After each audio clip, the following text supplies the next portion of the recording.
Good evening. My name's John Hills. I'm from the Department for Social Policy and co-director of the International Inequalities Institute, and I've been part of the Suntory and Toyota International Centres for Economics and Related Disciplines, all three of which are hosting this evening's event. We're here to celebrate the work of Tony Atkinson, and I can see in the audience many people who are friends, who are family, who are disciples, whose whole careers have been inspired by Tony's work. We'll be talking later on during the reception that will take place afterwards, more personally about Tony. Nick Stern and one of the members of Tony's family will be speaking then afterwards. But what we want to do this evening is to mark the way in which Tony's work was intensely practical. He was a great theoretician, but his work was always focused on the reality of people's lives and of what could be done to change them. And we're focusing on his final book and the proposals in, actually not his final book, his most recent book. I believe there will be some more publications from Tony's work that will be coming. And his identification of, rather than seeing inequality as something that nothing could be done about, there were ways in which governments could make a difference. And we're focusing this evening's discussion, many of you who've read the book will be familiar with the agenda he sets out. You can read on his website the 15 proposals he makes. And our speakers this evening are going to focus on that. So we're going to start the evening with our three speakers. Rachel Lomax will start. I'm welcoming Rachel back to the LSE as an LSE alumna. She is somebody ideally placed to talk about the way in which Tony's agenda isn't just about things for government, but she was Permanent Secretary of the Department for Work and Pensions, and therefore knows a lot about the practicalities of making changes, but also has experience from the World Bank, and is currently a non-executive director of HSBC, many other things as well. Ed Miliband, many of you will know, if you were in the country at the time, Ed Miliband was leader of the Labour Party, and since then, leader of the opposition, and it's still a very active MP, but more to the point, has spent productively a lot of the time since the 2015 election working on inequality. And many of you will be familiar, and if you're not, you probably should be, with his podcasts under the title of Reasons to be Cheerful, which I think many of us think we do. Need reasons to be cheerful. David Willetts, Lord Willetts, is now Executive Chair of the Resolution Foundation. Again, for many of us in the room, we know his distinguished political career, including being Minister for Higher Education.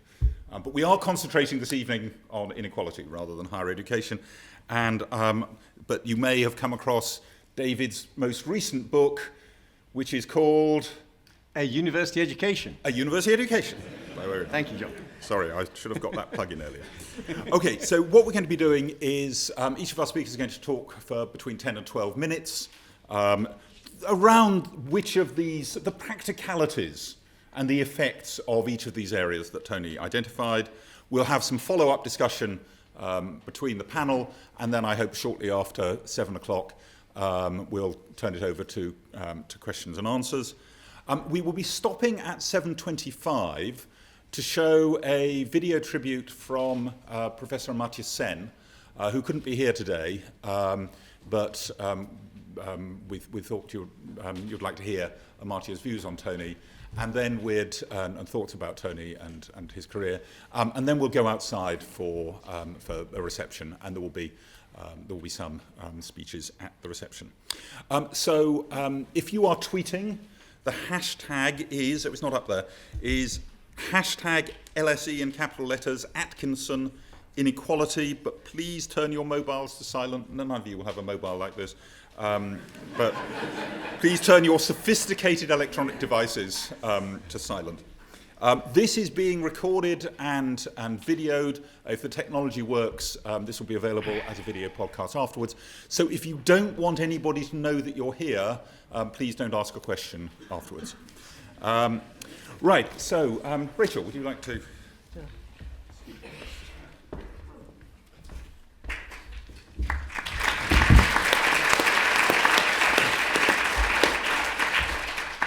Well, thank you for that introduction, and thank you for inviting me to participate in this distinguished panel in memory of a great economist. I'm neither an academic nor a politician, never have been either, but I was a policymaker back in the day, and a near contemporary of Tony Atkinson's. So perhaps I could start this session off by offering some perspective on the subject of today's debate. I first came across Tony Atkinson's work in the mid-1970s when I was a junior Treasury official working on taxation. In those days, the top marginal rate of tax was 83%, 98% if you added in the investment income surcharge, and that seemed entirely normal to someone of my age. Taxed had been at that level all my life. We were looking at ways of reforming the tax and benefit system. I recall working on an annual wealth tax and a negative income tax. There was a white paper on the wealth tax, which I worked on, and my boss attended parliamentary hearings. But alas, it came to nothing, to my bitter disappointment. The ideas behind a negative income tax had a slightly longer shelf life and surfaced eventually in the truncated form of child benefit. In the event, the key tax reform of that era was the introduction of VAT, which was driven by our recent membership of the common market. That's how long ago it was. I must have read the academic literature on optimal taxation at the time. Casting my mind back, I can't really remember what I thought of it, but I think I probably thought it was exciting, but quite out of the box politically. I stayed in the Treasury after 1979 because they were rather ahead of the time in allowing me to work part-time while my children were little. So I had first-hand experience of being involved in policy through the great inequality turn, as Tony Atkinson called it. The Thatcher government's battles with the trade unions, of course, have become the stuff of song and legend and film and all the rest of it. But, you know, policy priorities shifted dramatically on virtually every front. An early iconic change was the slashing of top rates of income tax to 60%, and it was quite a few years later before they were lowered again to 40%. And over time, there were far-reaching changes to welfare spending on almost every front. A couple of decades later, as John said, in the new millennium, I witnessed another, less radical attempt to change policy. I was in DWP by then, and the landscape had changed utterly. Not just the economy, what with technology and globalization, mainstream political and social attitudes had shifted almost beyond recognition, along with the distribution of income and wealth. The super-rich were folk heroes rather than tax exiles. Meanwhile, the corrosive effect of widespread means testing had already become apparent, with confiscatory withdrawal rates at the bottom of the income distribution acting as a severe disincentive to work and pitting the nearly poor against the poor. The tabloid press were far more interested in exposing benefit fraud than tax evasion. This experience over 3 decades predisposes me to agree with Tony Atkinson's central argument that government policy has a significant impact on inequality. Of course, governments aren't in command of the massive changes that take place over such a long period of time, but they aren't powerless either. The policies can encourage and enable change, and they can frustrate it too. I think the results of government action and inaction are not always foreseen, let alone fully intended. I mean, call me naive, but I don't think that the Thatcher government deliberately set out to foster a more unequal society, at least not on the scale that eventually occurred. They were focused on galvanising the British economy that seemed, to them at least, to be in serious decline. When their radical economic policies seemed to succeed, they became mainstream. The Blair government embraced the free market on the whatever works principle. and tried to inject more social justice into the mix, prioritising more equality, but focusing on equality of opportunity rather than promoting equality of outcomes. So I think Tony Atkinson, in his book, is very clear-eyed about this span of history. And I like the approach that he takes, which is to tackling inequality, which is very pragmatic. You know, he advocates travelling hopefully, learning as you go along, without fretting too much about the ultimate destination. And that's a very sympathetic approach to someone who's hacked their way through the policy jungle as I have. Anyhow, enough of the history. Let me say a few words about the next set of questions. Do these proposals make sense? Are they workable? And would they make much difference? Well, my eye is pretty inexpert these days, but quite honestly, very few of them seem to me at all outlandish. Many of them are familiar because they've been implemented or seriously considered, either here or elsewhere in the world. To my certain knowledge, British governments have implemented far wackier ideas and may be in the process of doing so as we speak. More progressive tax policies, less reliance on means-tested benefits, increasing and then taxing child benefit. Why didn't Gordon Brown do that? I never knew. New look granny bonds, child trust funds. These are not new and they're not exotic. Nor are active labour market policies backed up by publicly funded employment schemes. There are a number of ideas whose time has clearly come. Since this book was published, a Conservative Chancellor has announced a staged move to a living wage. I see that this week's Economist is arguing that the time has come to look again at property taxes and inheritance taxes, both of which are ripe for reform. I have to say I'm less convinced that these proposals would have much immediate impact on market income, especially in the upper reaches. To be honest, I don't set much store on national conversations, which rapidly turn into shouting matches. The idea of introducing distributional considerations into competition policy is intriguing. I'm not quite sure I know what it means. But good luck to any British government hoping to influence the direction of technological change. It might do better to focus on collecting tax from technology giants and ensuring that their activities are properly regulated.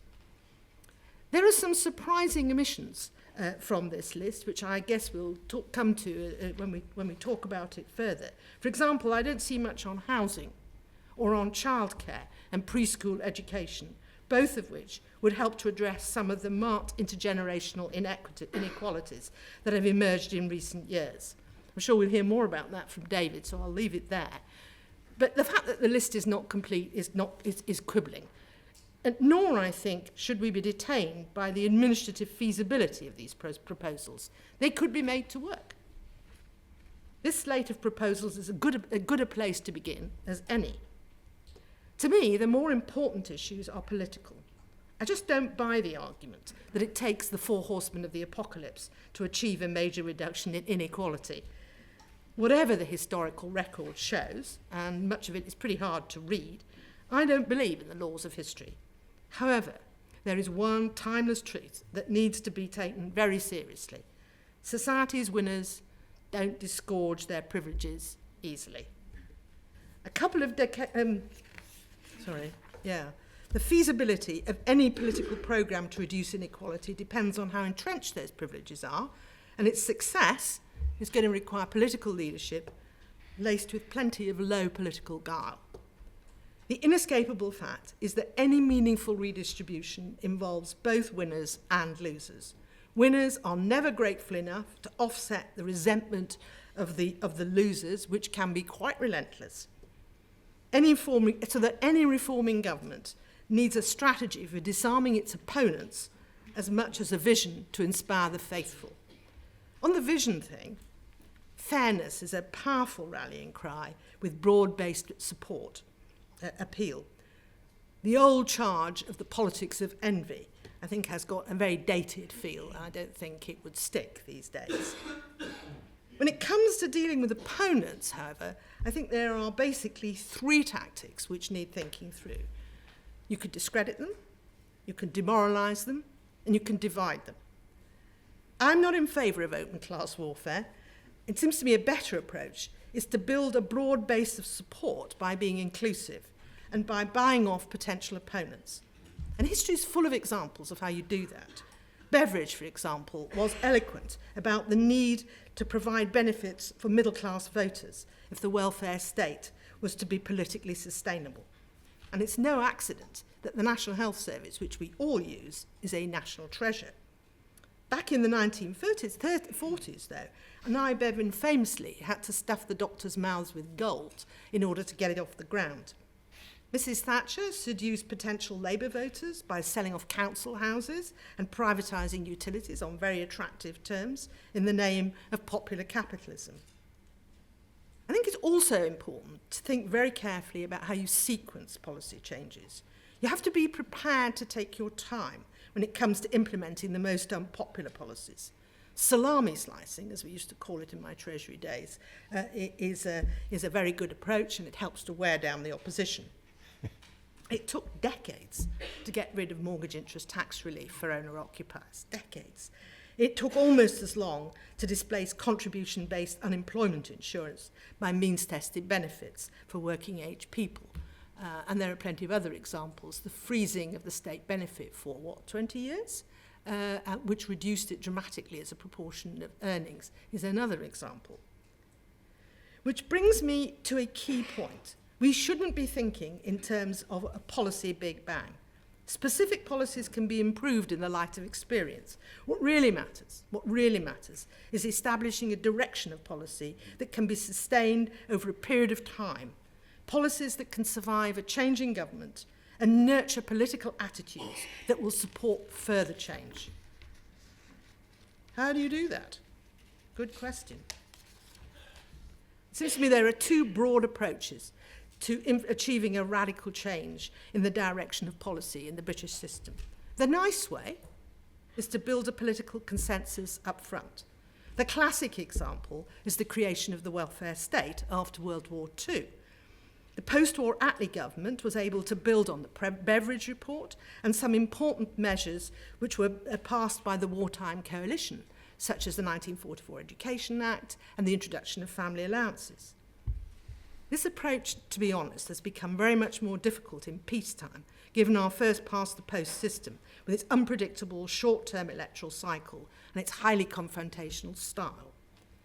A much more bruising approach, but one with a proven track record, is to design and implement policies that will be costly to reverse, in political and in financial terms. And the history of the Thatcher government is full of inspiration for those wanting to go down this road, and I think some of Thatcher's sons and daughters have learnt the lesson in designing their approach to Brexit. To sum up, making a real difference to people's lives takes time. There are plenty of practical policies that would reduce inequality, but they need to be thought of as part of a broad, long-term strategy, not a jumbo package. And they need to be implemented in a way that makes them difficult to reverse. And one final point. Tackling inequality is above all an exercise in political economy. There will be trade-offs. Just because a policy is politically desirable doesn't make it economically costless. Conversely, it may be worth paying an economic price to build a fairer society. Honest politicians will explore these trade-offs, not pretend they don't exist. Fortunately, we've got two here today to help us. Thank you very much.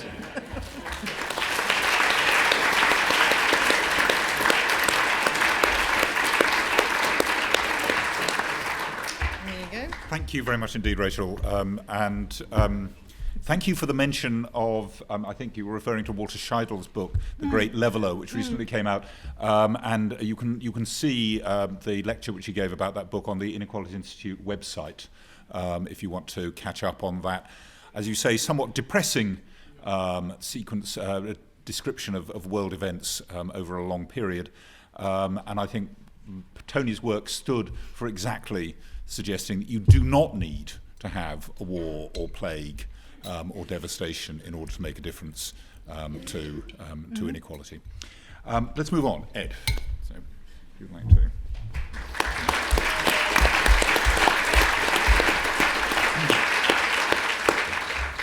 Thanks so much, John, and everyone here. Look, can I just start by saying to Judith and to the Atkinson family what a privilege it is for me to be speaking at this event, because Tony was not just an extraordinary academic, not just somebody who was a pioneer in the study of inequality, but he was a campaigner. And he showed that you could combine those things.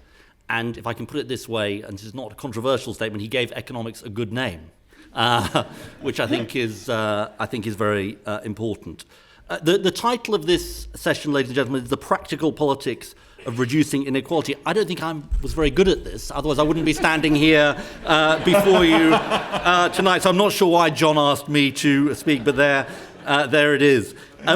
Look, I want to do three things in the 12 minutes I've got, which is to say something about why we should care, because I don't think we can just assume that people should care about this subject, what we should do and how we should do it, and I'm not going to cover all of Tony's proposals. I hope we can do that in discussion. Why should we care?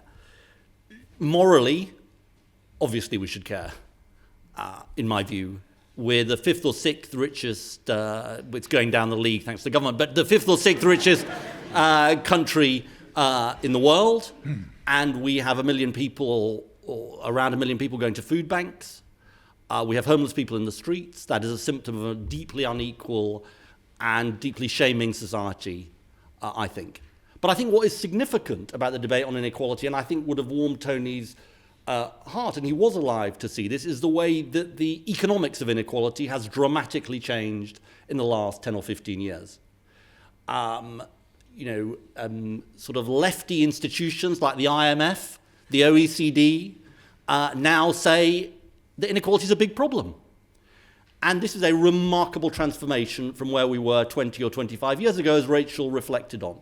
Because the whole argument then was, well, look, inequality may be morally wrong, but economically it's necessary.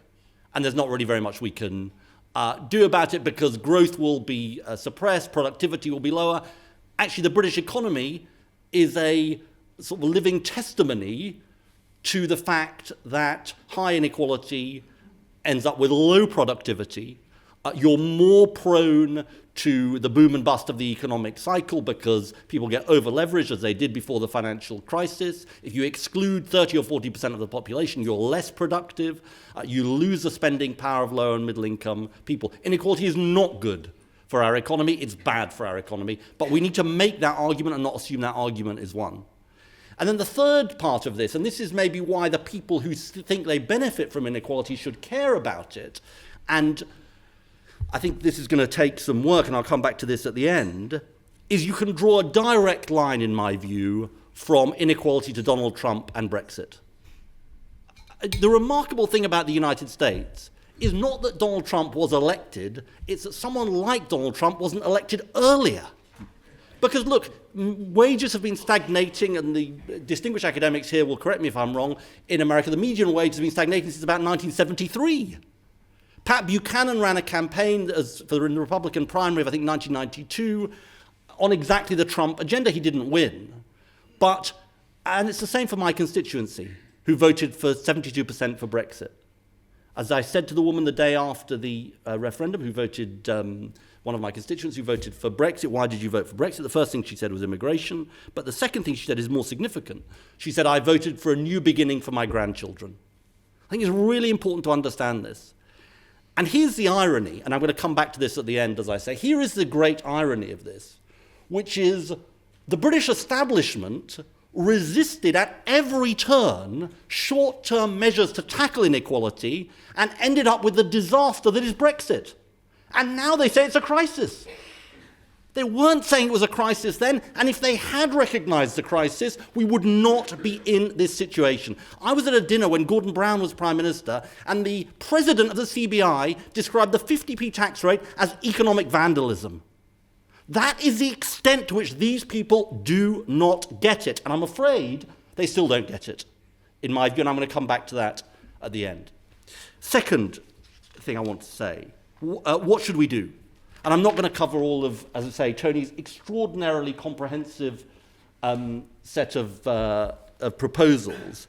And I read this when it came out and was incredibly inspired by the book. But let me mention 4 things that he mentions. The fourth maybe not so much, but I think they're important. First, progressive taxation. We don't have progressive taxation in our country.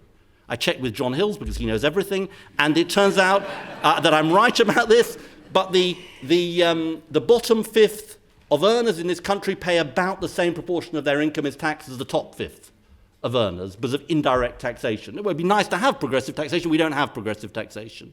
I think Rachel is absolutely right that wealth taxation is a sort of thing whose time is coming. Wealth is massively undertaxed in our country. David has a fancy PowerPoint presentation that he's going to deliver soon, and that I've got PowerPoint envy, and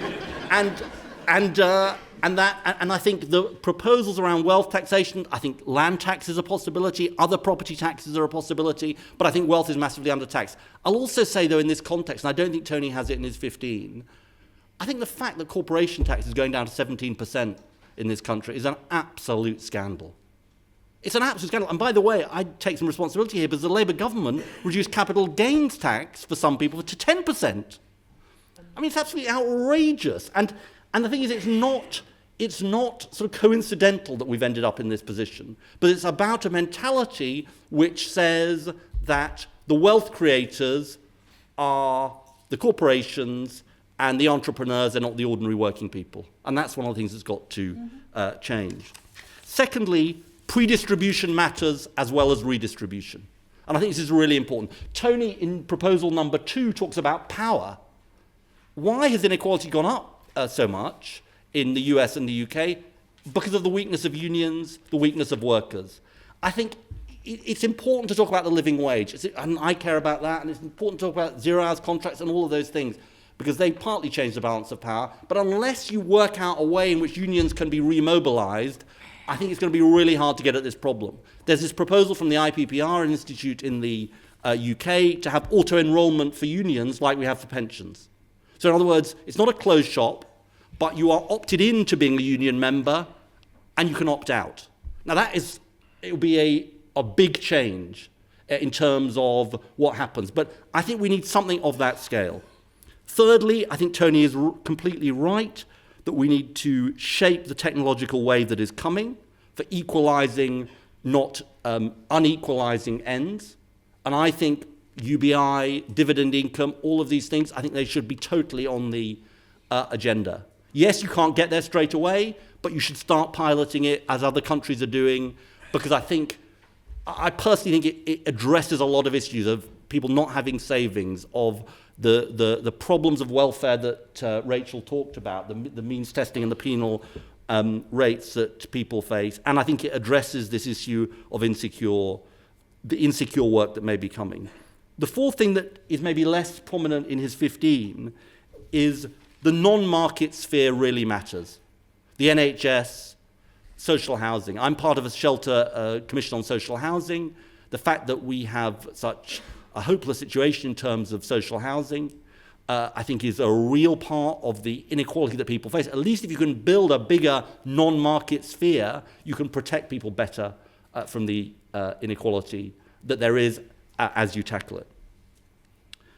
Third and finally, let me address the question of how do we tackle it. And maybe I said at the beginning that I'm not the person to ask, but I just say a couple of things. First of all, I agree with Rachel. It's got to be majoritarian. Because if it looks like this isn't a rich-poor issue anymore. This is the very top and everybody else. And the proposals have to reflect this. Today, the Institute of Fiscal Studies came out with a report saying that home ownership among the young has completely collapsed.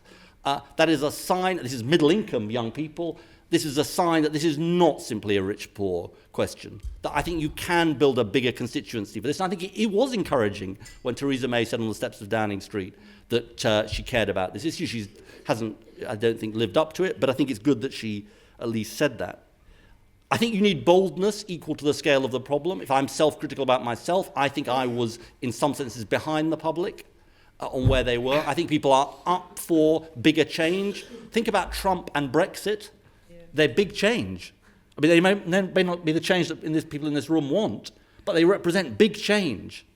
And I think people want a scale of offer equal to the scale of problem that they see. The last thing I just want to say about how we do it is this issue of business and people at the top. Because I think this is a real thing that we've paid insufficient attention to. I do this podcast, as John helpfully plugged, and we interviewed somebody from something called the Patriotic Millionaires Club in the United States. Now, I'm not saying the United States is doing great on this because the Trump tax bill is awful, but where are the business progressive voices on this? Where are the business voices saying, look, we don't just think this is morally right to do something about this, we don't just think it's economically right, we actually think it's better for us if we do something about this, because look where we've ended up. Now, that's more just I'm just throwing this out there because I think this is such an important thing that we mobilize progressive business to be part of this coalition. Because I don't think you can just do this on your own. I do think you've got to build, as people have done in the past, a wider social movement for this. And I think it does need to include progressive elements of business, but I don't see them putting their head above the parapet. At the moment, I see them complaining about Brexit for reasons I fully understand, but the other half of that, in my view, has got to be to recognise the causes of Brexit. Last thing I'll say is this. There's lots of reasons to be gloomy about the state of the world at the moment. I hope Rachel won't mind me saying this. She said she stopped listening to the news. She listens to podcasts, which I think is a good thing, because it's sort of more cheerful. And I sort of know I think we all know the feeling. But I think the thing I'd say, particularly to the students and the young people who are here, is that, but obviously everybody too, is that I think this is a moment that moments of crisis produce moments of opportunity. And I actually think it's a moment of opportunity as well. Because I actually think, and I think this is really important, is to understand, and I see this as a constituency MP, as I've said, I think it's to understand where this cry of pain is coming from and that we've got to be equal to it. And I think, if I may say, I'm deeply sorry that Tony is not here to guide us, but he is certainly going to inspire us. Thanks very much.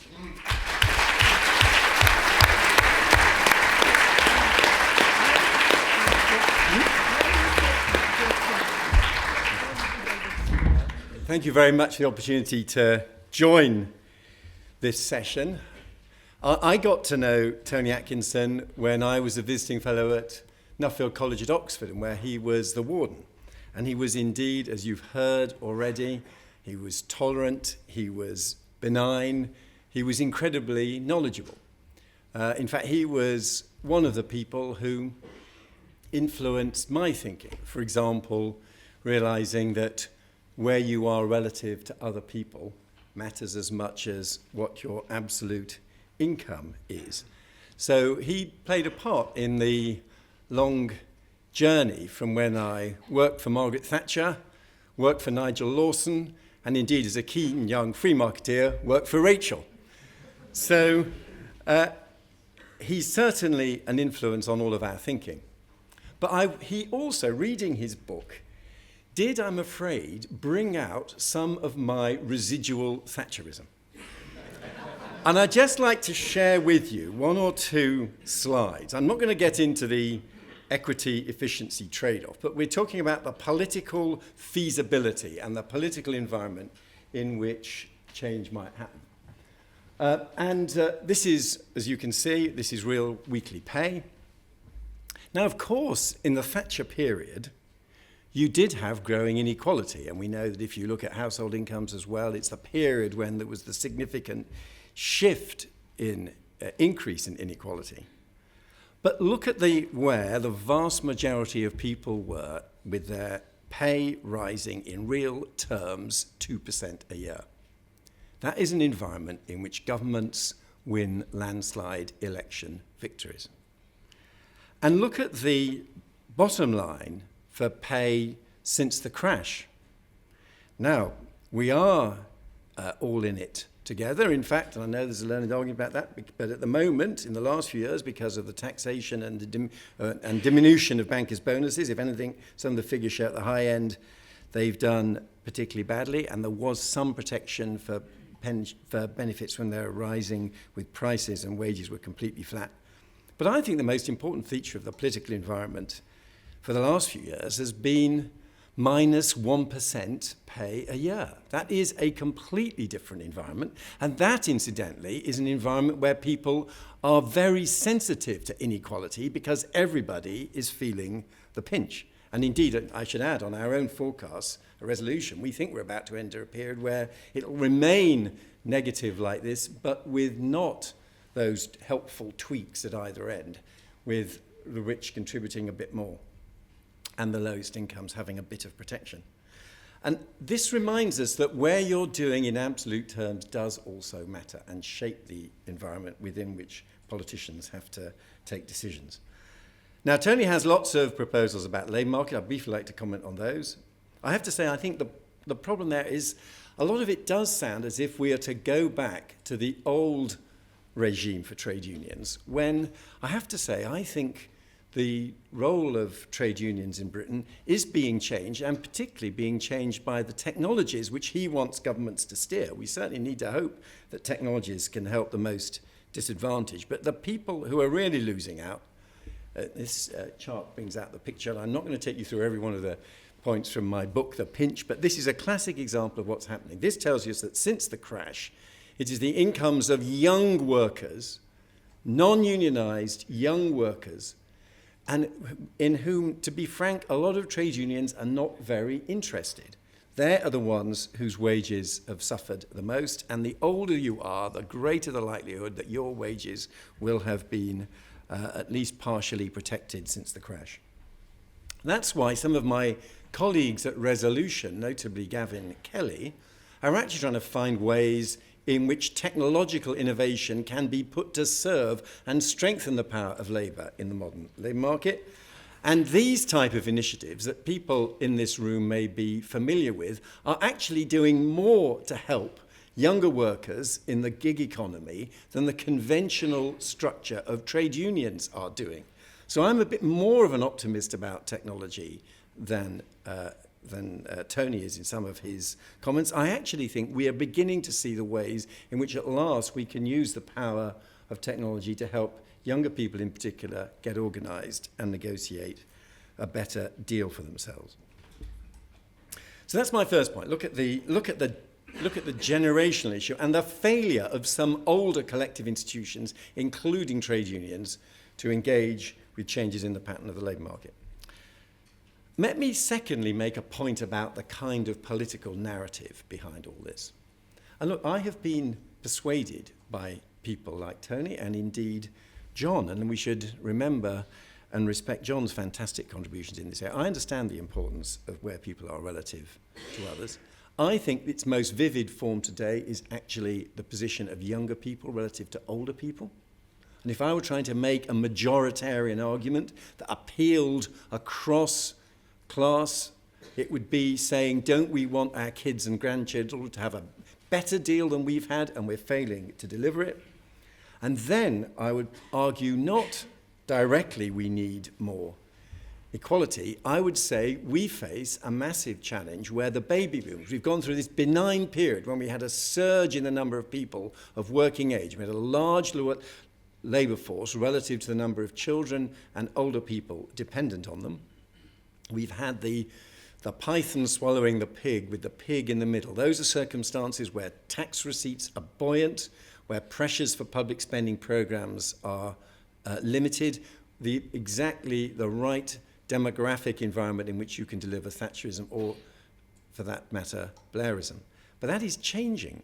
Just to maintain the welfare state we are already familiar with, that we still have, just to maintain those commitments per person in real terms in healthcare and pensions, in this demographic backdrop, will require it will promote a massive fiscal challenge. And now this chart, and it's only one way in which you do it, holds taxes broadly constant, feeds in the increases in public spending pressures just from demographic change, and allows the variable to be debt. It shows what a massive challenge this demographic and fiscal prospect is. If I were trying to make the case for more taxes, therefore, I wouldn't say, we need more equality, this is how to do it. I would say, all of us want to benefit from this welfare state, and if we want to carry on with the kind of welfare state we've still got, even after the 30 years of attrition that John and others have described, it's going to cost us more. And what is the fair way in which we all chip in so as to ensure we continue to afford this welfare state? And those measures in turn should be fair measures, which are indeed the kind of measures that promote equality. My personal view as a conservative is that that is an argument that is actually, I think, a more winnable argument than the direct pursuit of equality. That is how I would make equality the means or a side effect of the pursuit of a continuingly viable welfare state. If we are to raise taxes, it's also worth pointing out the coalition government in which I served. The coalition government did actually raise quite a few taxes. And if you look at all this, George Osborne was quite imaginative in raising new taxes. The interesting thing is how much of the tax increases were then offset by very different tax reductions. I have to say, although the conventional wisdom is that it's an excellent thing to keep on raising the personal tax allowance and taking people out of income tax, I personally think that is an incredibly expensive policy, which isn't as progressive as people believe it to be, because of course everyone gains, all taxpayers gain from the increases in the tax allowance. And that policy, imagine that we had kept a broad income tax base instead of the incredibly expensive increases in the personal tax allowance. We'd have been close. We wouldn't have had to worry about austerity fatigue or whatever. We would have got if you just kept all other policies constant, you'd have got pretty close to a balanced budget and a completely different environment now for a debate on tax and public spending. The cost of the fuel duty policy. So what I take from this is indeed a kind of message of optimism. Yes, one can raise taxes, but if you look at the tax cuts, some of them were, I think, unnecessary and poorly designed. If you were not to have had such a big increase in the tax allowance, personal tax, if you were to freeze it now, you would, of course, be having a larger number of people still paying income tax. I think that's a good thing. I think it's part of the feature of a modern participative democracy that people do make their contribution, and that's the way that we need to make the case for tax. I'm sorry, the thing that strikes me about Jeremy Corbyn is how different it is from what I think of as a kind of Attlee case for the welfare state. What strikes me about Jeremy Corbyn is the attempt to say there's a very small number of rich people that we can tax who can finance all the things that we want to do. I personally think it has to be a very different type of narrative. We're going to have a fair tax system which will involve everybody paying their bit, and that way we can all participate in a welfare state. When you look at where the biggest opportunity is, and it's fascinating, I think there's a convergence of opinion on this, it is capital taxes above all where I think the biggest political debate is going to go over the next few years. Because it's not just that we face a fiscal challenge because of the aging of the baby boomers. As they age, that we can observe they are sitting on quite extraordinary levels of personal wealth. And the question will be, to what extent can that personal wealth be used to help finance services, notably health and social care, from which they themselves benefit? Now, my party tried to make this argument in the last election. I think perhaps John has got Ed and me here as two representatives of kind of different ways of losing. Because we tried, my party in 2017 was the first time a Conservative party for a generation had not gone into an election promising tax cuts. Some of the arguments that I've just been setting out, I think, were percolating through to my former colleagues, my friends, in the upper echelons of the Conservative Party. And the 2017 manifesto was an attempt to make this kind of case and look at the way it failed. Partly, of course, because of defects in the way that the social care policy was constructed. But I think for a wider reason, this wider argument that I've been trying to put, I think all of us believe, was not being made. If you want to carry on enjoying the NHS, if you want improvements in social care, someone has to pay for it, and the assets of older people are manifestly a source of those revenues. These are the kind of charts we produce at Resolution showing what's happening to people's wealth. Incidentally, it's one of Tony's proposals which I disagree with, another part of the conventional wisdom, is that we should reduce the tax relief on pension contributions.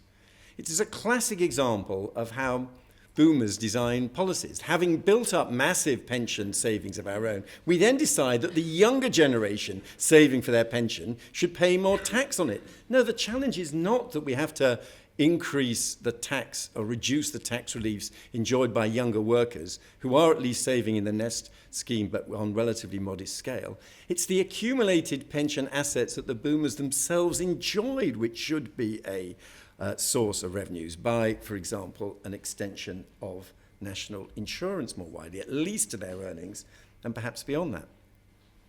When you look at the overall statistics, and this is my final slide, but when you look at the overall statistics, of course, if you just look at the headline OECD figures, it looks as if Britain does quite well in terms of the proportion of our GDP which is collected in capital taxes.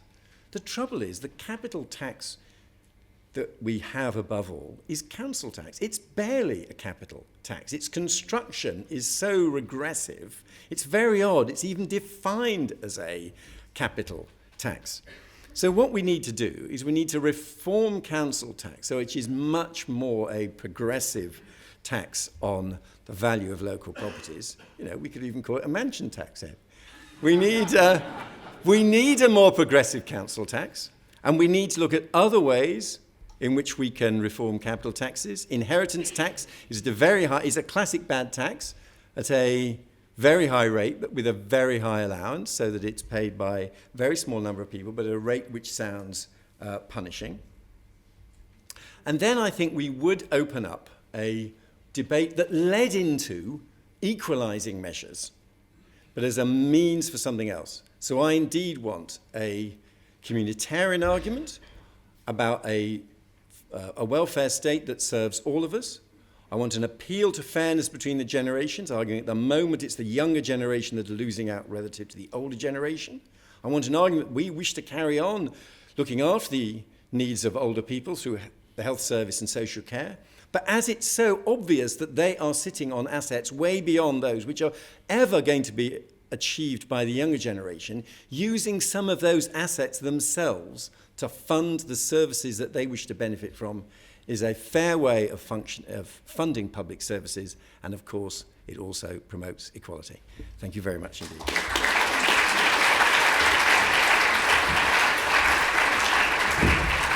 Great start. The 15 proposal slide back. Well, thank you all very much. I can now let you into a secret. If you would like your extremely experienced and eloquent speakers to talk for 15 minutes each, you tell them to talk for 12 minutes each. And thank you very much indeed for doing precisely the 15 minutes, all three of you, and setting the evening off so well. There are just a couple of points I think it's worth talking about between the three of you. But before we open this up, the first is this issue. Tony talks in his very first proposal, going back even before pre-distribution in terms of who gets what, in terms of bending technology. He points out in the book the huge role that the state plays in countries like the US and the UK in terms of technological advance, and he points to, if I remember correctly, to the potential effects of the direction we're going in at the moment. And so we see at the moment not just Uber, but driverless cars, and anybody who's looked at the ethnic distribution of employment by ethnicity will realise that the people who are going to be displaced by driverless cars are disproportionately people of men of Pakistani and Bangladeshi heritage. That's an example of a technology which is taking itself in a particular direction, which will be very unhelpful for this agenda. Tony was optimistic that the state, in its different manifestations, could bend that. Rachel, you were very unoptimistic about that. Ed, you mentioned it in passing, that this is something that could be done. So can I put Rachel's point to you, Ed, and then to David, and then we'll come back to Rachel. Is it possible for the state to do things that... The UK state. Okay, the UK state. Well, okay, let's come back and which states? So Ed and David, and then back to Rachel. I would say sort of three brief things on this. I mean, I don't have all the answers. I'm sure people in the audience will know more about this than me. But three things strike me. First, I think government has been asleep at the wheel on the monopoly power of these tech companies. And I think they have been beguiled by all of this. And I think in a sort of slightly odd way, because of what happened in the 2016 presidential election, the shine has come off them. But I think just like there was anti-monopolistic measures against AT&T I think it was the middle of the last century, it may be at the European level, it may be at a even higher supranational level. I think you've got to think about how do we stop these companies becoming incredibly dominant. Secondly, there is obviously an issue about, and this goes more widely in the economy, but it's particularly true in the technology sector, where the balance of risk lies. But it seems to me that what's happened is that risk is just getting loaded more and more onto employees and away from government, and in this case, employers. I think you've got to think about how you redistribute that risk and security, and then what happens to the proceeds. And that's why I think, while I know why people are skeptical, I think universal basic income, citizens' income like the Alaska Fund. Imagine if we'd put North Sea oil, notwithstanding David's sort of paean of praise to the 1979 government, imagine if we put North Sea oil in a Norwegian-style sovereign wealth fund or an Alaskan-style fund, and we'd been distributing the dividend to people. Imagine what kind of different society we would have been in terms of what people had to fall back on, the choices people had to make. So I think this isn't a complete answer, and I'm not an expert in this area, but those will be three thoughts that I have on it. Yeah, actually one of the Tony's proposals that I didn't agree with was the sort of sovereign wealth fund proposal. I can see the case for a sovereign wealth fund if you're a small country with a sort of extraordinary natural asset and you want to extract it but then invest the proceeds globally. I think for Britain and for other larger economies, the form that the investment takes isn't the government owning lots of shares, it's infrastructure and education and the other things you need to grow your economy. I'm less of a pessimist on technology. I don't believe this time it's going to be different. I do think that we will find that people are doing new and different jobs which we may not be able to envisage in advance, but I think human wants are so infinite that I don't believe we're going to finally end up in sort of Keynes's imagined world where we're sitting around because there isn't enough work to be done. What I would focus on, therefore, is not the labour input element. I would focus on universal service obligations. I would focus on trying to make these new services available as widely as possible. So the perspective of driverless cars, John has a valid point about a specific group, but I wouldn't try to stop the arrival of driverless cars. I would want to embrace them as an opportunity to ensure disabled people, young people, older people, people who don't have access in any way to driving their own car and may not be able to always afford a taxi whenever they need to get around, instead get access to a new universally available form of transport. And I would do the deal with the providers. If you want to come in and do these type of things, on what terms will they be accessible and available? I would see them, I say, through the perspective of the consumer, therefore, and I would hope that a flexible labour market with good training would find alternative occupations. Yeah, I mean, the Sovereign Wealth Fund took me down a trip down memory lane, actually. I remember in the late 70s, there was a white paper published called The Benefits of North Sea Oil, and we had a massive ideas inside government and the various wheezes that we might do. And I think thinking about something like a sovereign wealth fund, I definitely can remember it as being something we looked at. I met a Norwegian economist a few months ago who said to me, ha, ha, ha, aren't you sorry you didn't set up a sovereign wealth fund? That they had come over at the stage when we were thinking about all this and we had talked about the pluses and minuses of it, and they had gone ahead and we haven't. I mean, it's true that, I think that was a unparalleled opportunity actually to do it if you wanted to do it. And we did kind of come back to the idea, I don't know whether David was about in the Treasury at the time, when the exchange rate went up into stratospheric levels, and thought this would be a very good excuse for intervening in the foreign exchange market and building something up that we might do it. No doubt the Thatcher government would have done something different with it than the Labour government, but it was actively considered at the time when we had North Sea oil. And if it had been Scotland's oil, it would have made a lot of sense, actually, because the amount of oil would have been huge in relation to the Scottish economy, just as it was in relation to the Norwegian economy. I mean, at the time, I can remember people saying it was just a much better investment to get the deficit down and reduce taxes, and that's how they used it. I don't think the other moment when you might have done it was when you flogged off all the utilities. That would have given you a sort of...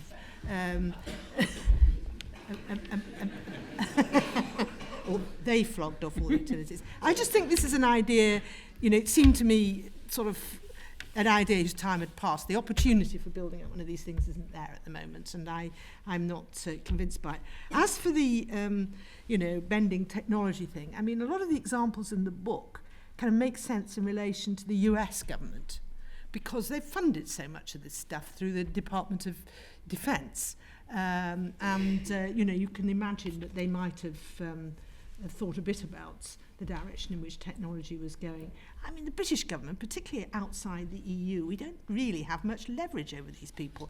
And I'm not sure we're even going to have the leverage that Ed wants, which I have quite a lot of sympathy with, which is looking at the monopoly power that they're exerting. I think I just felt we'd lost leverage over them. I do think that getting some sensible regulatory framework and making them pay tax is the way forward. I mean, the other problem about technology, you really don't know which way it's going to go. I mean, I sit on these boards, and we talk about disruptive change. People haven't the first clue, really, even though they've got financially every incentive to understand where technology is going. It is awfully difficult to know ahead of the time. That's really reassuring.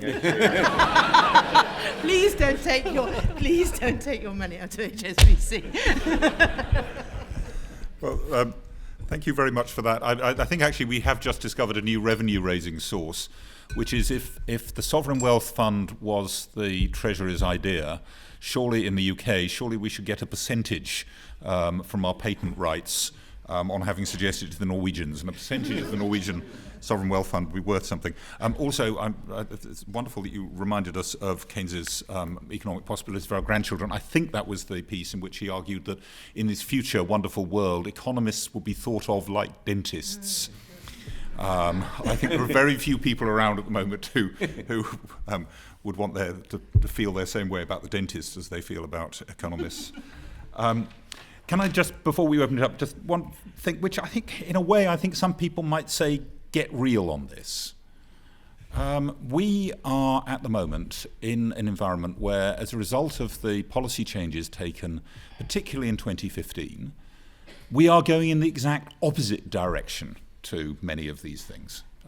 We had a workshop this afternoon, and one of the slides from the Institute for Fiscal Studies was put up for the distributional effects of freezing benefits in cash, so that every piece of inflation between 2015 and 2020 is a reduction in the real living standards of people who receive benefits.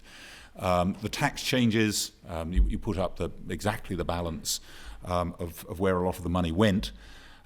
This agenda is a very long way away from today's politics. Where do you see the reasons to be cheerful?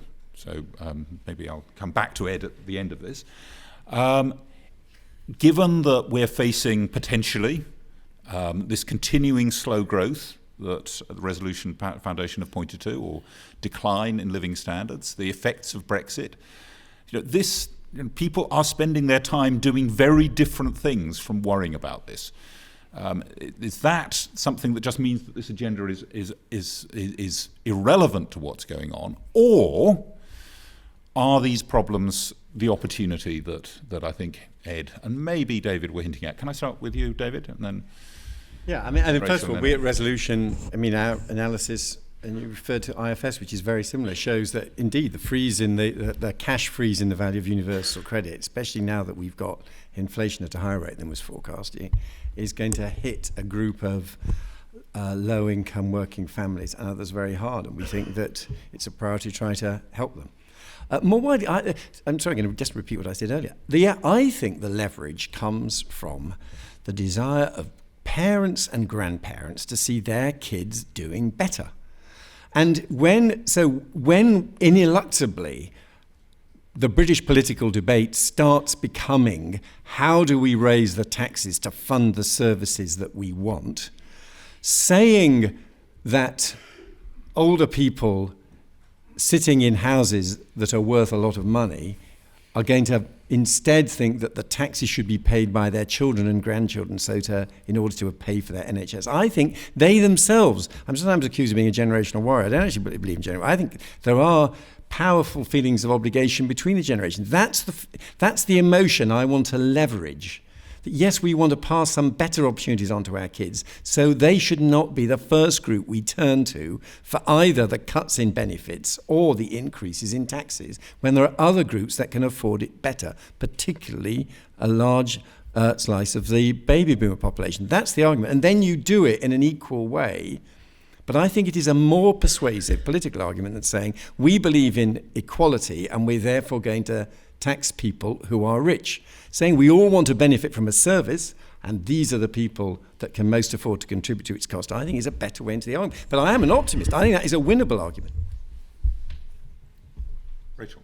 Well, I think fairness is a powerful slogan, as David says, but I think undoubtedly you're right that this is this agenda is a marked change in direction from the one that's been implemented since the financial crisis. But I think that agenda is, in the way that Ed suggested, is in the process of hitting the buffers. You sit through the rational way of looking at it is any IFS presentation will show you how completely unsustainable the whole thing is. It really doesn't work.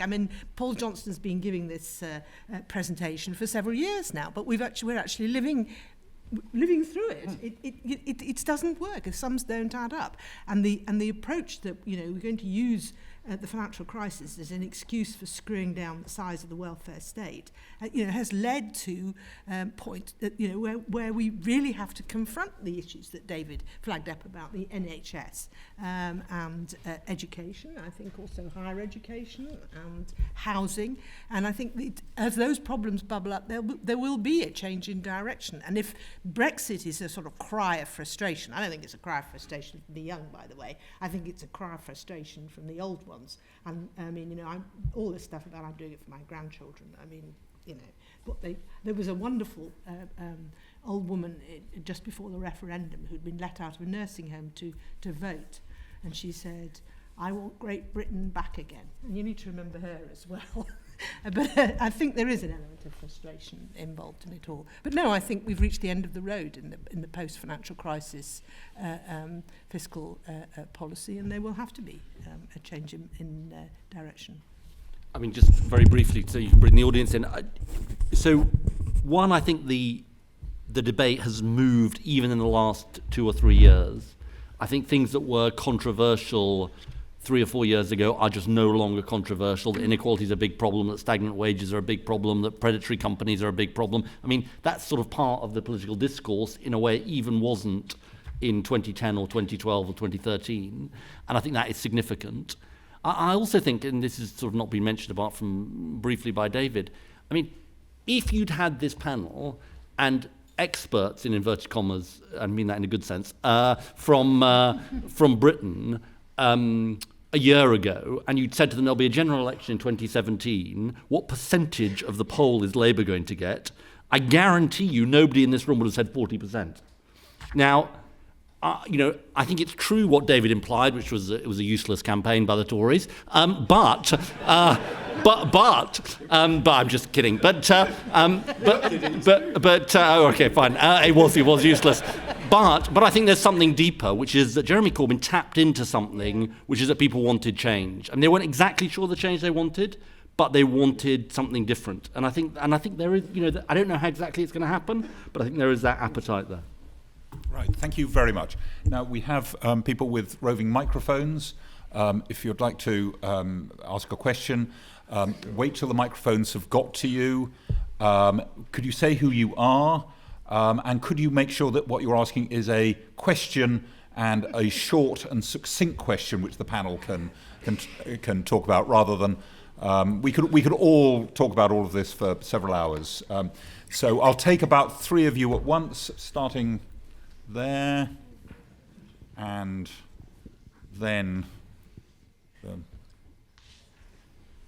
Hi, Steve Schiffers from City University. I just wanted to return to the question of whether sovereign wealth fund still has contemporary relevance, even if we don't have North Sea oil, and particularly in relation to David's point about what we could do about intergenerational fairness. Because it seems to me that if we did use some of the receipts from wealth taxation to build a trust fund, for example, to fund the NHS, this would both be politically popular and give us a bigger return, because we'd be capitalizing those research. And as Atkinson said, basically shifting more wealth into the public sector, but getting the returns on capital that normally the private sector gets. Thank you. And then would the lady in the front row like to identify herself? Minu Shafiq, Director of the LSE. My question is, I think people have lost confidence in the state being the mechanism to mediate revenue raising and redistribution across generations. So on the revenue side, we've now got to a place where tax rates have been lowered substantially, and we glorify philanthropy. So we've sort of gone back to the Victorian age, where we've got philanthropists who, with their own income, can choose which causes, as opposed to having a democratic process to allocate where money is spent. On the intergenerational side, that older person sitting in the very expensive house, they can leave that house directly to their own grandchildren, rather than to generic grandchildren of the society. And so my question is, how do we get people to care again about for revenue purposes, the decision-making of the democratic process to allocate resources, and to care about other people's grandchildren? Okay, thank you for those. Let's take those two together. Different issues there. Could one take some of the potential revenues from greater wealth taxation and use them in some way ring-fenced? Tony's suggestion was that part of this would be used for an endowment given at the age of 18. We've had some discussion of that. But then Minouche's point is that this tension, that we can all feel a generic wish to support grandchildren in general, but actually, the way the system's set up at the moment, it's a very particular group of grandchildren that are going to be inheriting that wealth, David. So let's start with you, David, and then work back across. On Minouche's point, I think, and of course John himself has written about this, and I think very persuasively. I think there is, oddly enough, if I may say so, there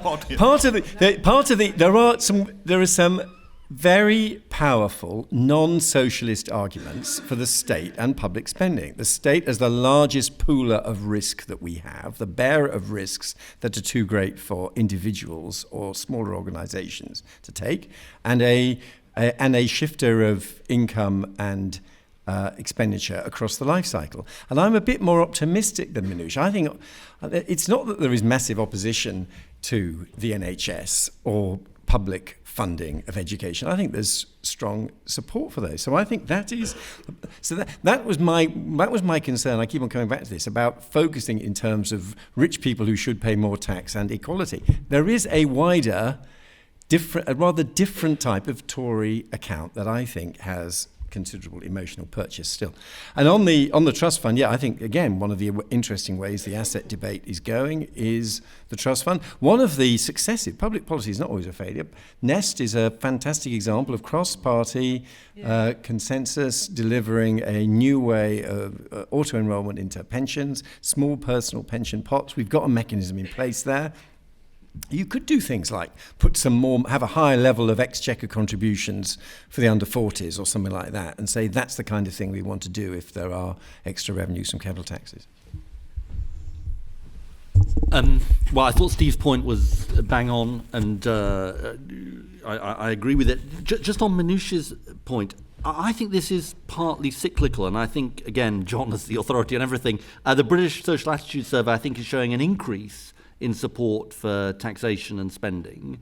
And I think we are, if you take the NHS, I think you could win an argument around a hypothecated tax for the NHS. Now, sure, it's got to be directed that it is going into the NHS. I think the problem on the May proposal on social care was not the sort of fundamentals of whether social care was a problem that needed to be tackled. It was, did people trust her to do it in a way that was fair? And she sort of unveiled it to an unsuspecting world in the middle of an election campaign without having prepared the ground in any way to convince people it was going to be fair. So I'm not sure you can take that. The point about philanthropy is good, but I don't think you can take either of those things as saying, look, there is just no appetite for things. But I think it's crucial, because I think people have this really in their minds. This is where I slightly disagree with David, because I do think he pits the generations a little bit against each other without a sort of rich-poor dimension to it. And I think you need that dimension to it if you're going to convince people in the world that we're in. So, on Manouche's point, I think glorifying philanthropy is a more American thing than it is a British thing. I mean, there isn't really an equivalent of Bill Gates. And what does philanthropy look like in this country? Well, things like the Roundtree Foundation, which no one knows about, the face of this philanthropy is either slightly dodgy foreigners trying to wash their reputations by being very philanthropic in the UK. Say what you think, Rachel. Kind of people who funded and created the LSE. That sort of thing. Yeah, absolutely. But I think there is a point about people, which I think came up on the earlier question, about people wanting to know where their money's going. And the world has really turned when the last permanent secretary of the Treasury writes articles in the FT saying let's have hypothecation for the NHS. And I have found myself saying something similar in private as well. I mean, that is something about having to repackage taxation so people want to pay it. I mean, hypothecation's a frightful idea, actually. And we can have a private conversation as to why it's private. But in terms of making people happy to pay, willingness to pay, it does have something to offer at the moment. I mean, I think, and neither of these guys said it, so I will, I do think we're slightly living through a crisis of representative democracy at the moment. And a lot of what goes on is people simply don't trust politicians and the vehicles of representative democracy, and it all needs a bit of reform. But that is a separate session. Thank you very much. Well, I think both David and I can come back again if they're going to plug my book in front of my boss. Whereas I'm not sure about Rachel, given that we're internally grateful to the Joseph Rowntree Foundation, which supports quite a lot of our work. No, I think these things need to be deleted from the record. I'm sorry. I'm sorry, it's being podcast. A couple more questions before we move. So over on that side. Yeah. 3 rows up. And anybody, and then yes, and then behind, and then in front, and then we'll take the last round. So we'll take these 3 questions, please. Hi, I'm a former student at the LSE. You spoke a bit about pre-distribution as opposed to redistribution. So I was wondering what policies the panel had ideas or how to rebalance the power between employees and employers. And then just a few rows back.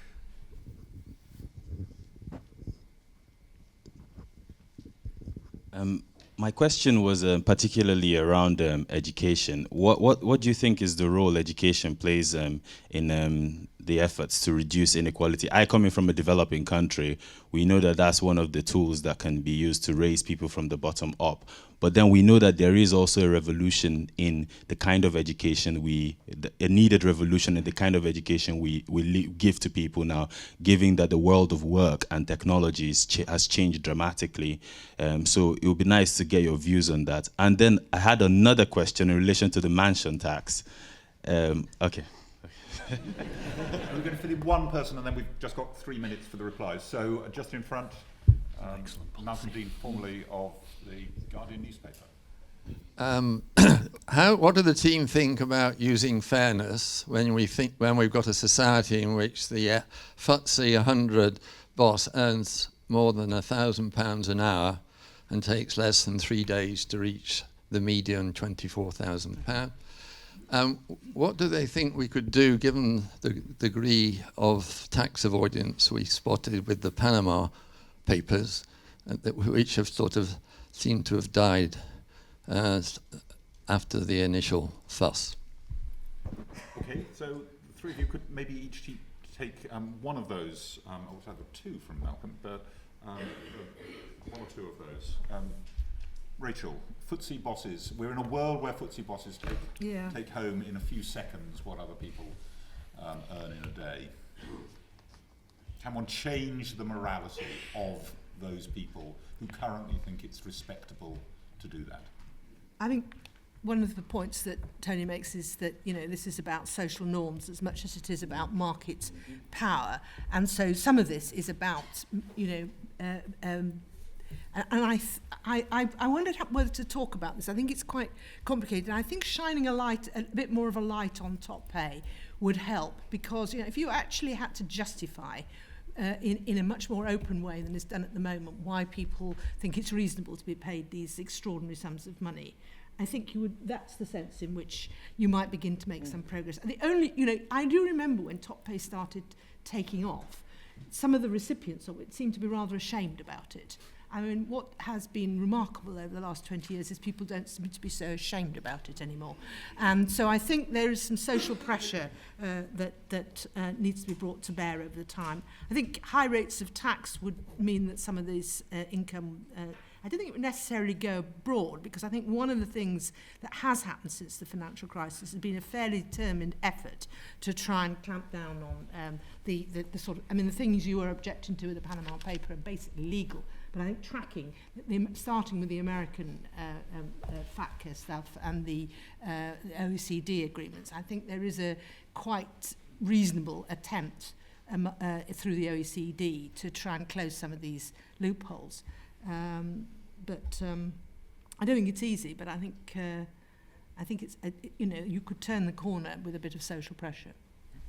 Ed, as one of the people in the country who has done most to make the term pre-distribution popular. On everyone's lips. Would you like to take that question, please? I would, but I'm going to sort of ignore you for a second, because I want to just talk about this. Because I think what Rachel just said about social norms and what Malcolm asked is absolutely a sort of fundamental question.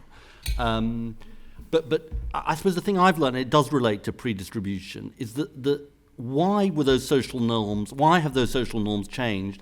Partly because of the signal government sent in its decisions about taxation. Mm-hmm. Because if you reduce you make it worth people's while if you reduce the top marginal rate from 98 to 40. I'm not proposing to go back to 98, but I think so. The last Labour manifesto had some kind of excess levy on top pay. I actually think the time has come for something like that, because I think you're completely right, Rachel, about transparency. But unless some kind of signal is sent and some kind of disincentive is introduced into the system, people will take the opprobrium and take the money. And in a way, you've got I think because I suspect transparency will get you so far. So I think you really sort of pursue people about why they need these huge pay packets. Yeah. I mean, the answer that comes back is something to do with it's a signalling device. It shows I'm a massive success. No one will pretend they need this amount of money. It's a sort of evidence of success, and you need to change the power of the signal in some way. Yeah. Well, I think you're. I think you're totally right. Just very quickly, because I think this education question is important. I think one of the points that Tony makes, which is an education really matters, and it doesn't just matter in developing countries, of course it does, matters here. Early years education is fundamental to social mobility, but, and this is really important, this is one of the key insights of this book, which you all must go out and buy, it is this false division between equality of opportunity and equality of outcome is a false division. Because one generation's outcome is the next generation's opportunity. And it is much harder to climb the rungs of the ladder if the rungs are much further apart. And Tony makes the point very eloquently in this book. And so it's sort of education and. I mean, education matters, but and then on redistribution, I mean, there's lots of things that to be done. But the two things I think are legislative action. So things like living wages, minimum wages, they make a difference to the original distribution of income. Action at the top pay would make a difference. But then it goes back to what I said about power and unions. And I think if I can praise what David's organisation is doing on unions, I think, absolutely find creative ways in which unions can be remobilised fit for the 21st century. But unless you do that, you're not going to shift the original distribution of income, it seems to me. David, you can plug your new book very briefly, but at the moment, take the education question, institutions like this are in many ways an engine of inequality, and you will have seen the devastating analysis by people like Raj Chetty of the incomes of the rate at which people with high incomes in America go to college, and the much lower rate with a straight line in between, depending on your parents' incomes. So how do you turn the education system from being an engine of inequality into being what we all thought it was in the first place, which was an engine of equality? If you want, by far the most vivid, stark social and economic divide now is between people who've had the opportunity of having tertiary education and people who haven't, and it's very vivid, which is one of the reasons why I think that more people, I'm a shameless believer in growth, I think more people should have the opportunity to go into university. And as you said, we're not going to argue tonight about the changes, controversial changes I brought through. Part of the logic of them was students don't pay, and because it's not public expenditure either, we get rid of number control, so more people go. I actually think our education stories under successive governments, and Labour played a role in this, is actually one of modest success. State schools getting better, particularly in London. Universities making more efforts than they did to recruit more widely. Increase in participation in higher education by kids from disadvantaged backgrounds. That's, if anything, we're doing a bit better. The reason why we still have a problem, John, and it's a dispiriting bit, is meanwhile the connection between education attainment and subsequent earnings in the labour market is weakening. So what you find is, and it's in my area that I worked on, I was focused on trying to ensure more kids from disadvantaged backgrounds went to university and went to elite universities. What you then found, frustratingly, was for any given level of degree qualification, I imagine this would be true of LSE, it was true in general, the social capital you brought before you went to university meant that for any given level of educational attainment, there was a widening gap between the subsequent labour market performance of people depending on their social background for whatever their education attainment. And so that's why the debate has shifted between helping people out into the jobs market, funding the internships in the summer break, all that type of stuff. That's the real problem. The education employment link has weakened. And I would just say more, I completely agree with all this stuff on attitudes. Can I end with a conversation that I had with Margaret Thatcher about income tax rates? And we're talking about whether or not you should lower income tax rates.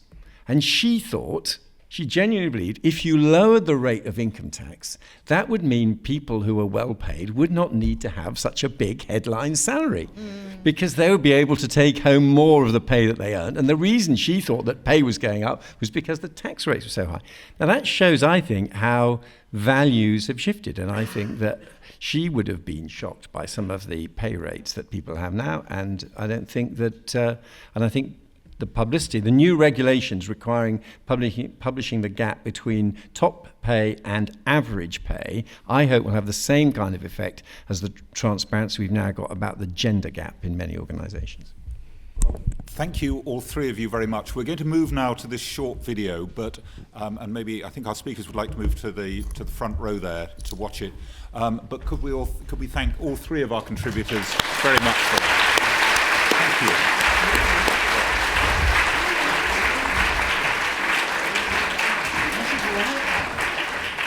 And then it's sad not to be able to be present on this occasion, but appreciate very much the opportunity of saying a few words.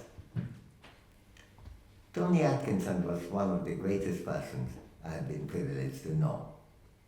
His brilliant intellect and exceptional creativity combined beautifully with his warmth and his extraordinary moral priorities.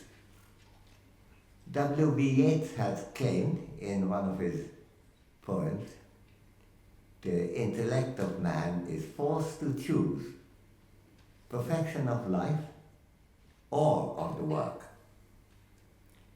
Tony provided a proof, what mathematicians would call a constructive proof, that Yeats might have been wrong. Tony did perfect work in a life that came as close as possible to being morally perfect. Reinforced by his remarkable partnership with his wife, Judith, Tony did everything he thought he should do to help others and to help the world, while being robustly engaged in solving the difficult problems that could tempt and engage an outstanding economist. While the impact of Tony's contribution to economics can be seen in a great many different areas in the subject, our understanding of inequality in particular has been totally transformed by his foundational work. The reach of his research covered at least 3 different fields within the study of inequality. First, the theory behind the evaluation and measurement of inequality. Second, the exploration and use of empirical information to generate practical understanding of the extent of, and indeed the penalties resulting from, economic inequality. And third, guidance to policy making to reduce and, when possible, to eradicate inequalities in the economy and society. And in addition to doing his own work, Tony provided definitive guidance to the work of others, particularly on inequality and poverty. Several of my own writings were what I would call Atkinsonized, that is, radically improved by Tony's constructive suggestions and guidance. Support for inequality, often even of gross inequality, typically survives through a belief that the removal of inequality would hurt all rather than helping all. Dr.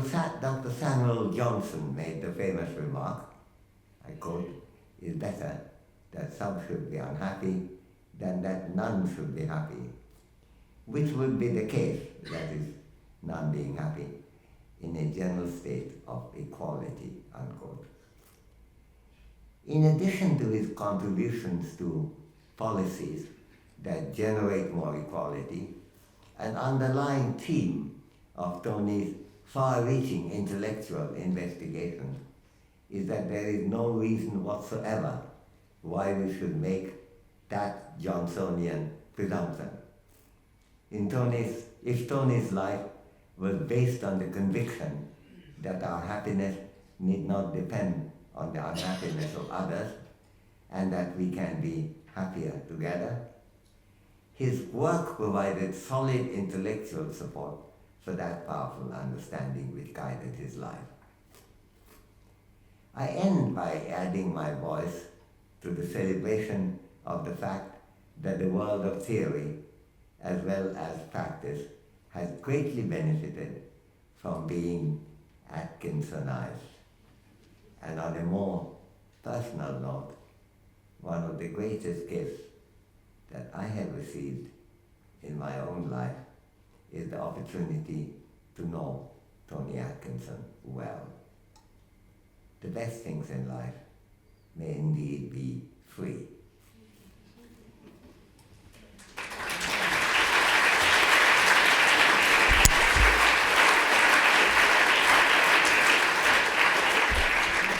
That just leaves me to thank you all for coming.